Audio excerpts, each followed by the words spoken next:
Assalamualaikum warahmatullahi wabarakatuh. Perkenalkan, nama saya Siti Syaroko Nur Asya dari kelas 3B dengan NIM 2003-937. Di sini saya akan menjelaskan mengenai prinsip perubahan sepanjang hidup dalam konsep perkembangan dan pertumbuhan.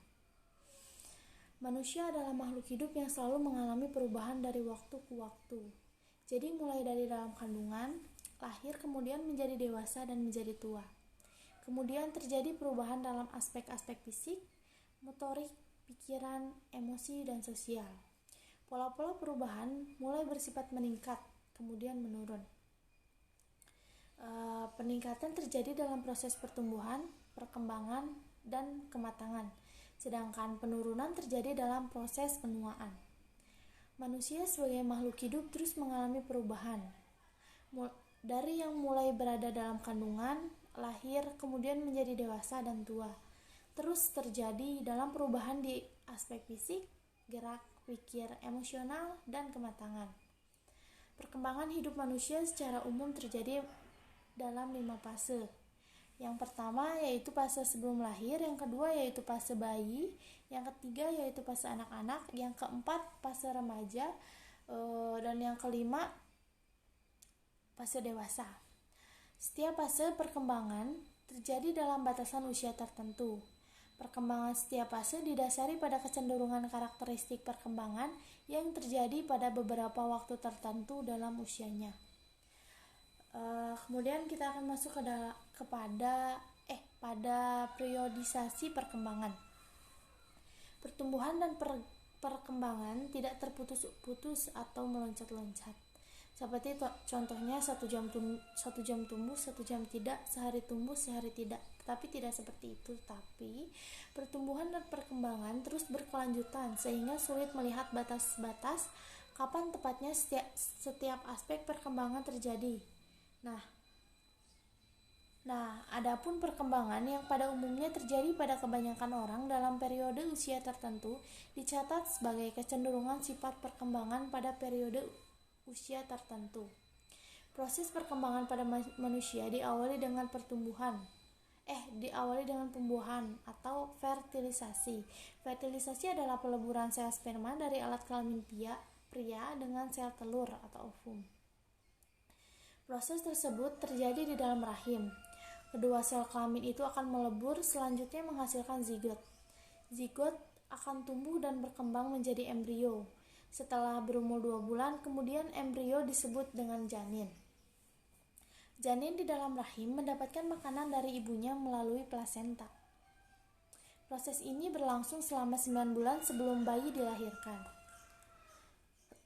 Kemudian lahir dan berkembang secara bertahap. Bayi berkembang menjadi anak-anak. Anak-anak adalah sebagai manusia yang masih kecil. Kemudian anak-anak berkembang menjadi remaja. Remaja merupakan masa perkembangan serta peralihan antara masa anak-anak ke masa dewasa, yang mencakup perkembangan fisik, intelektual, emosi, dan sosial. Masa remaja berlangsung antara umur 13 sampai 18 tahun, dan kemudian remaja menjadi dewasa. Dewasa melambangkan segala organisme yang telah matang, yang lazimnya merujuk pada manusia yang bukan lagi anak-anak dan telah menjadi pria atau wanita. Sebaliknya, seseorang dapat secara legal dianggap dewasa tetapi tidak memiliki kematangan dan tanggung jawab yang dicerminkan karakter dewasa. Kemudian, ada pertumbuhan atau growth, yaitu proses peningkatan yang ada pada diri seseorang yang bersifat kuantitatif atau peningkatan dalam hal ukuran. Peningkatan karena kesempurnaan dan bukan karena penambahan bagian yang baru. Pada studi perkembangan motorik cenderung digunakan dalam kaitannya dalam peningkatan ukuran fisik. Yang kedua ada perkembangan atau bisa disebut development. Proses perubahan kapasitas fungsional atau kemampuan kerja organ-organ tubuh ke arah keadaan yang makin terorganisasi atau bisa dikendalikan dan terspesialisasi atau sesuai kemauan fungsinya masing-masing. Perkembangan bisa terjadi dalam bentuk perubahan kuantitatif dan kualitatif. Yang ketiga ada kematangan atau maturation. Kematangan adalah kemajuan yang bersifat kualitatif dalam perkembangan biologis. Perkembangan biologis berkaitan dengan kemajuan seluler, organ, dan sistem tubuh. Yang keempat dan yang terakhir ada penuaan atau aging. Penuaan adalah proses penurunan kualitas organik karena bertambahnya usia, perubahan yang terjadi pada individu setelah mencapai puncak kematangan atau puncak perkembangan. Penuaan merupakan gejala yang menunjukkan adanya penurunan kualitas sel-sel dalam organ tubuh yang mengakibatkan merosotnya kemampuan fisik dan gerak. Sekian yang bisa saya sampaikan. Mohon maaf apabila ada kekurangan.